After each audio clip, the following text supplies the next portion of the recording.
अस्सलाम वालेकुम। आज हम नूह अलैहिस्सलाम का वाकया सुनेंगे। नूह अलैहिस्सलाम अल्लाह के ऐसे पैगंबर थे जो तकरीबन 950 साल जिंदा रहे और अल्लाह की तरफ लोगों को दावत दी। अगर आपको प्रॉफिट सीरीज में इंटरेस्ट है तो प्लीज मेरे चैनल को सब्सक्राइब कर लीजिए। चलिए शुरू करते हैं with the real life story of prophet नूह अलैहिस्सलाम।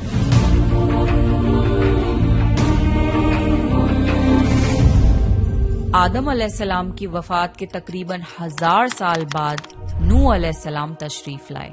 आदम अलैहिस्सलाम के बाद की नस्लें बहुत नेक थीं, पर तकरीबन 1000 साल बाद शैतान ने उन लोगों को बहकाया कि कुछ नेक और बुजुर्ग लोगों को याद रखने के लिए उनके बुत बना लो। तो लोगों ने कुछ बुजुर्गों को इज्जत देने के लिए उनके बुत बना लिए।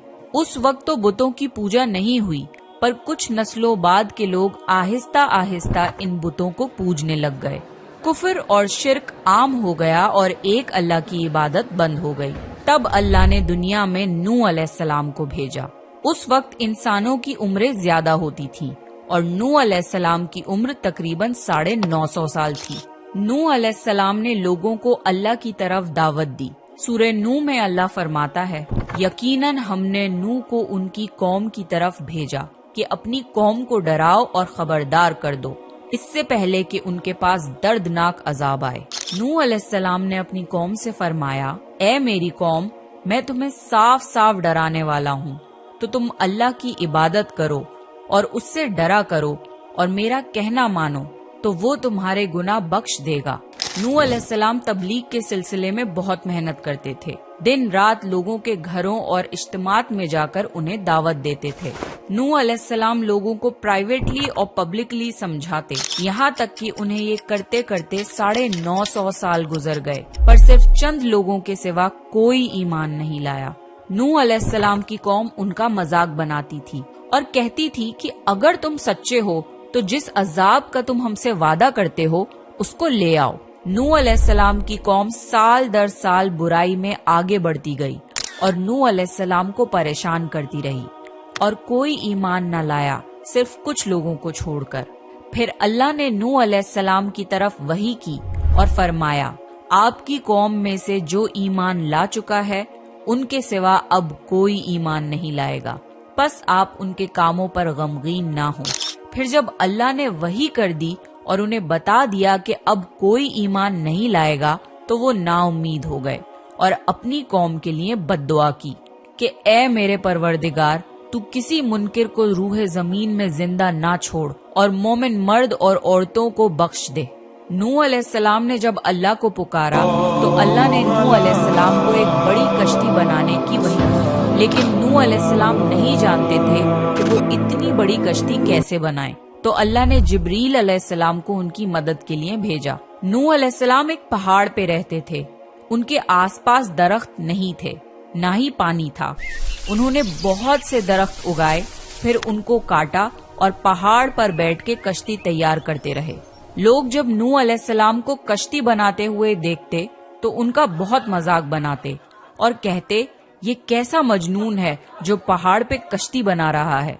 धीरे धीरे बहुत मेहनत के बाद एक बहुत बड़ी कश्ती तैयार हो गई। एक जगह आता है कि नूह अलैहिस्सलाम ने ये कश्ती 100 साल में तैयार की। इस कश्ती की लंबाई 300 गज, ऊंचाई 30 गज और चौड़ाई 50 गज थी। एक अंदाजे के मुताबिक इस कश्ती की लंबाई 1 किलोमीटर से ज्यादा थी और गहराई 30 हाथ थी। ये कश्ती आम कश्तियों की तरह ऊपर से खुली हुई नहीं थी, बल्कि इसको जैसे नीचे से बंद किया गया था वैसे ही ऊपर से भी बंद किया गया था, ताकि ऊपर से जो बारिश बरसे वो उन्हें नुकसान ना दे। इस कश्ती के 3 फ्लोर्स थे और हर फ्लोर में एक दरवाजा था। अल्लाह ने नूह अलैहिस्सलाम को हुक्म दिया कि मोमिनों को और अपने घर वालों को और जमीन पर बसने वाले तमाम जानवरों का जोड़ा जोड़ा इस कश्ती में सवार कर लो। फिर अल्लाह ने आसमान और जमीन में से पानी खोल दिया और सैलाब आ गया। इस सैलाब ने दुनिया में रहने वाले इंसान और जानवर सबको गर्क कर दिया। तूफान का पानी पहाड़ों से भी ऊपर हो गया और सिर्फ नूह अलैहिस्सलाम की कश्ती इस तूफान में बाकी रही।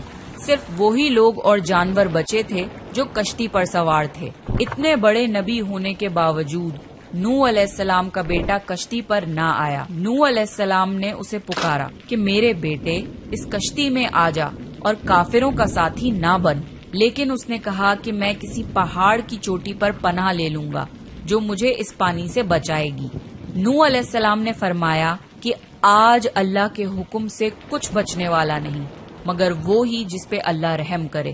باپ اور بیٹے کے درمیان یہ گفتگو جاری تھی کہ ایک طوفانی موج نے ان کے بیٹے کو غرق کر دیا۔ جب نوح علیہ السلام کے سامنے ان کا بیٹا غرق ہو گیا تو ان کی آنکھوں میں آنسو آ گئے اور وہ پکار اٹھے، اور تو نے مجھ سے وعدہ کیا تھا کہ میرے گھر والوں کو نجات عطا فرمائے گا، اور تو تمام حاکموں میں سے بہتر حاکم ہے، لہٰذا یہ ناممکن ہے کہ تیرا وعدہ پورا نہ ہو۔ اللہ نے فرمایا، اے نوح، وہ تیرے اہل سے نہیں تھا کیونکہ وہ کافر تھا۔ کفر نسب کو ختم کر دیتا ہے۔ اللہ نے نوح علیہ السلام سے فرمایا کہ آپ ہرگز وہ چیز نہ مانگیں جس کا آپ کو علم نہیں۔ نوح علیہ السلام یہ بات سمجھ گئے اور فوراً اللہ سے توبہ کی۔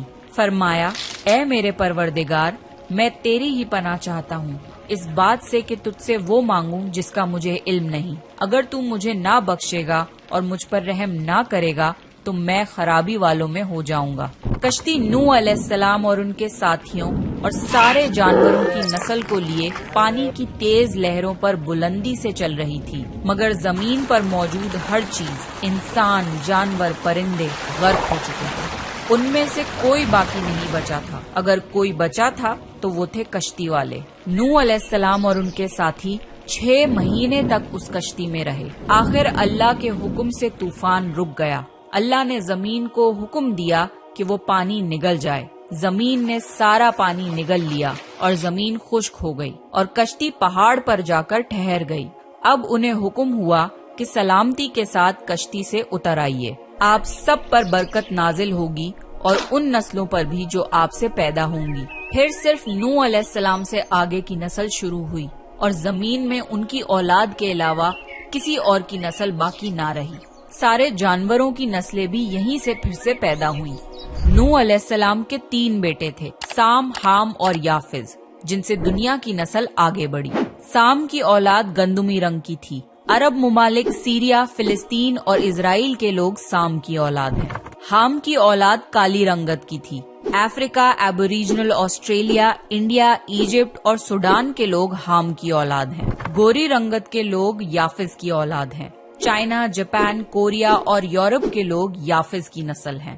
نوح علیہ السلام کا چوتھا بیٹا جو ایمان نہ لانے کی وجہ سے برباد کر دیا گیا تھا، اس کا نام کنان تھا اور اس سے کوئی نسل آگے نہیں بڑھی۔ قرآن میں اللہ نے فرمایا، اور ہمیں نوح نے پکارا تو دیکھ لو کہ ہم کیسی اچھی دعا قبول کرنے والے ہیں۔ ہم نے اسے اور اس کے فرما برداروں کو اس زبردست مصیبت سے بچا لیا اور اس کی اولاد ہم نے باقی رہنے والی بنا دی۔ طوفان کے بعد نوح علیہ السلام 350 سال زندہ رہے، پھر نوح علیہ السلام فوت ہو گئے۔ نوح علیہ السلام کی کشتی آج بھی موجود ہے۔ ریسرچرز نے ترکی میں اس کشتی کو ڈھونڈ لیا ہے۔ قرآن میں اللہ نے فرمایا، اور بے شک ہم نے اس واقعے کو نشانی بنا کے باقی رکھا، پس ہے کوئی نصیحت حاصل کرنے والا؟ لوگ سٹوریز کو تو ڈینائی کر سکتے ہیں پر ایویڈنسز کو ڈینائی نہیں کر سکتے۔ نوح علیہ السلام کی یہ کشتی ایک بہت بڑا ایویڈنس ہے اس پورے واقعے کا۔ تو یہ تھا نوح علیہ السلام کا بہترین واقعہ۔ نیکسٹ آپ کون سے پروفٹ کی سٹوری سننا چاہتے ہیں پلیز کامنٹ کر کے بتائیے، اور اگر آپ کو پروفٹ سیریز میں انٹرسٹ ہے تو پلیز میرے چینل کو سبسکرائب کر لیجئے۔